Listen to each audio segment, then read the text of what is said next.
The President's decision to seek congressional support has also given the United States time to mobilize additional international support, and there is no question that authorization by our Congress will help strengthen our case.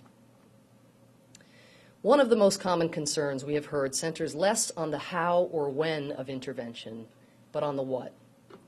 Some Americans are asking, how can we be sure that the United States will avoid a slippery slope that would lead to full-scale war with Syria? On the other hand, others are asking, if the U.S. action is limited, how will that have the desired effect on Assad? And these are good and important questions. The United States cannot police every crisis any more than we can shelter every refugee. The President has made it clear he is responding militarily to a mass casualty chemical weapons incident. Any military action will be a meaningful, time-limited response to deter the regime from using chemical weapons again and to degrade its ability to do so. From the start of the Syrian conflict, the President has consistently demonstrated that he will not put American boots on the ground to fight another war in the Middle East. The draft resolution before Congress makes this clear. President Obama is seeking your support to employ limited military means to achieve very specific ends, to degrade Assad's capacity to use these weapons again and deter others in the world who might follow suit. And the United States has the discipline as a country to maintain these limits. Limited military action will not be designed to solve the entire Syria problem. Not even the most ardent proponents of military intervention in Syria believe that peace can be achieved through military means.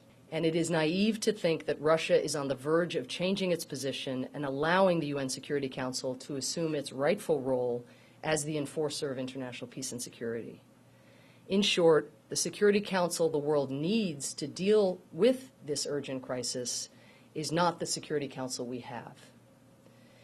Many Americans recognize that while we were right to seek to work through the Security Council, it is clear that Syria is one of those occasions, like Kosovo, when the Council is so paralyzed that countries have to act outside it if they are to prevent the flouting of international laws and norms.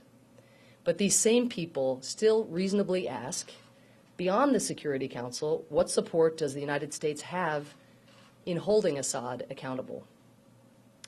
While the United States possesses unique capabilities to carry out a swift, limited, and proportionate strike so as to prevent and deter future use of chemical weapons, countries around the world have joined us in supporting decisive action.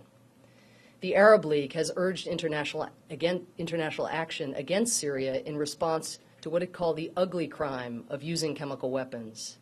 The NATO Secretary General has said that the Syrian regime is responsible and that we, quote, need a firm international response to avoid that chemical weapons attacks take place in the future, end quote.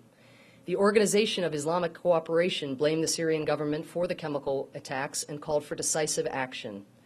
And 11 countries at the G20 summit today called for a strong international response and noted their, quote, support for efforts undertaken by the United States and other countries to reinforce the prohibition on the use of chemical weapons, end quote.